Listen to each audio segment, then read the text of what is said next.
উপস্থিত সকল শিক্ষক শিক্ষিকাদের আন্দোলনের প্রণালী জানাই এবং আমার ছোট ছোট ভাই বোনদের ভালোবাসা জানাই।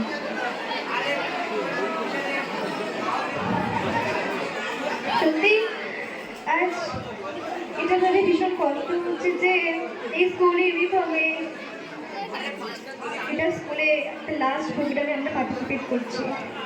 এরপরে আরো অনেক প্রোগ্রাম হবে, আমরা হয়তো বা থাকবো, কিন্তু স্কুল ইউনিফর্মে আমরা আর থাকবো না। ক্লাস 5 থেকে 12 সময়টা অনেকটাই অনেক অনেক ভালো খারাপ সমস্ত স্মৃতি এখানে পেয়েছি আমি আমার জীবনে, এবং জীবনের বেস্ট মোমেন্টগুলোর বেশিরভাগটাই আমি এখান থেকেই পেয়েছি। অনেক অনেক কিছু শিখেছি এখান থেকে। শিখেছি বন্ধুত্ব। বন্ধুত্ব একটা অনেক বড় জিনিস, অনেক আমাদের জীবনের একটা পার্ট, একটা অংশ।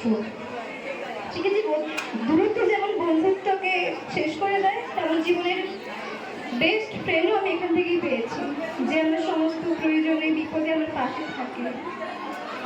হয়তোবা এই বন্ধুত্বটাও আর থাকবে না, কারণ এরপরে আমরা আমাদের যে যার মতো করে জীবনটাকে তৈরির জন্য চলে যাব আমাদের নিজস্ব দিকে।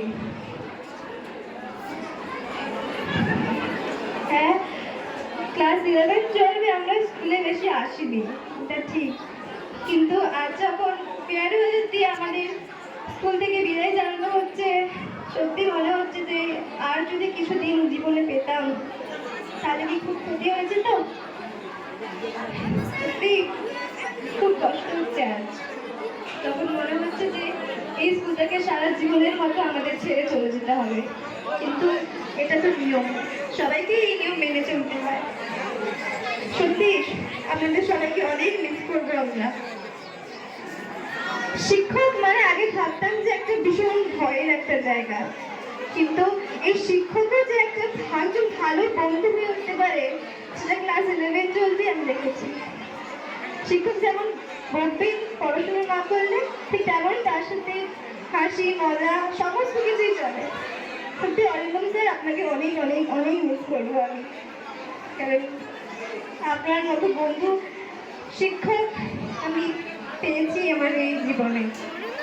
আর কনককে আপনাকেও অনেক মিস করবো, কারণ আমি আর হয়তো আপনার বকা শুনতে পারবো না, আপনি বলবেন না আমাকে কখনো আর যে ভালো করে পড়াশোনা কর, পড়াশোনা করছিস না, বা পড়াশোনা করে জীবনে কিছু করতে পারবি না, আর কেউ আমাদের শাসনও করবে না।